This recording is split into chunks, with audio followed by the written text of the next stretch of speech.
coronavirus pandemic of 2020 began at the end of 2019, and the outbreak of it as a pandemic is very closely tied chronologically to the eclipse which occurred then.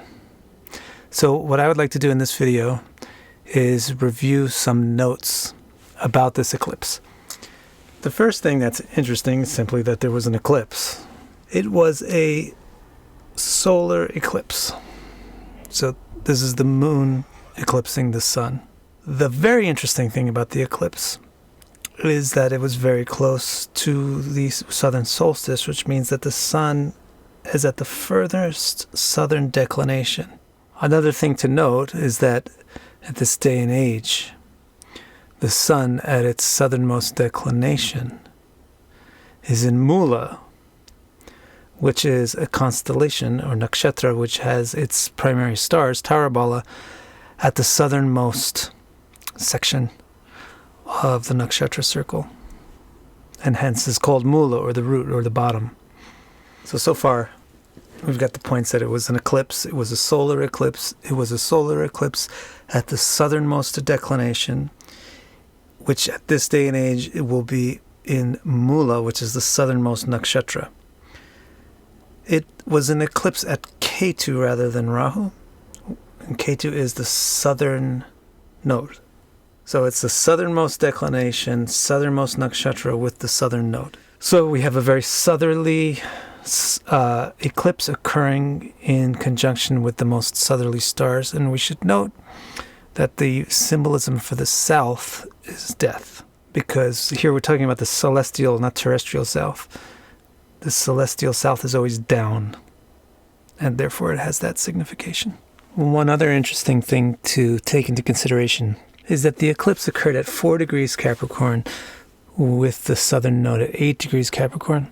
So this may be what Varaha Mihira describes in Brihat Samhita as an eclipse occurring before it's expected. And he says the eclipses which occur before they are expected bring worse results than you expect. This eclipse occurred in Capricorn. For people who are trying to wrap their heads around how Mula would be in Capricorn, it's because we're talking about tropical Capricorn, because when we talk about signs, we talk tropical. The point that is interesting, however, is that Jupiter was involved.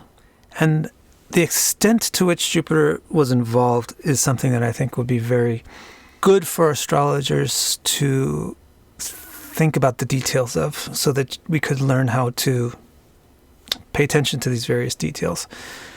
So Jupiter was involved in the eclipse, first of all, by obvious conjunction. Jupiter was at 5 degrees 20 minutes of Capricorn, and the sun and moon aligned with each other at 4 degrees of Capricorn. So Jupiter was within 1 degree, basically, of the eclipse, and the southern node was at 8 degrees of Capricorn. So it was in 3 degrees of the southern node. But that's not the only factor. When you talk about conjunctions, you need to think about not just longitude or the zodiac degree, but also the latitude or the declination.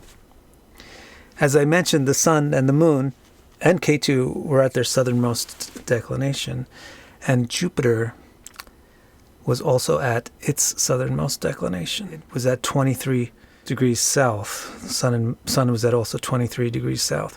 So Jupiter was in combustion with the sun emerging from the combustion. Typically, emergence from combustion is supposed to be a good thing. But consider here that Jupiter is debilitated in emerging from the combustion, and furthermore, while Jupiter emerges from the combustion, the eclipse occurs. This, to me, is very significant. In my mind, this is the trigger point, especially because Jupiter is very sensitive in China's chart. China has Jupiter in Capricorn in its 12th house. So that is the eclipse that signaled the beginning of the pandemic. The virus existed before the pandemic, slightly before, but it became a pandemic in conjunction with this eclipse.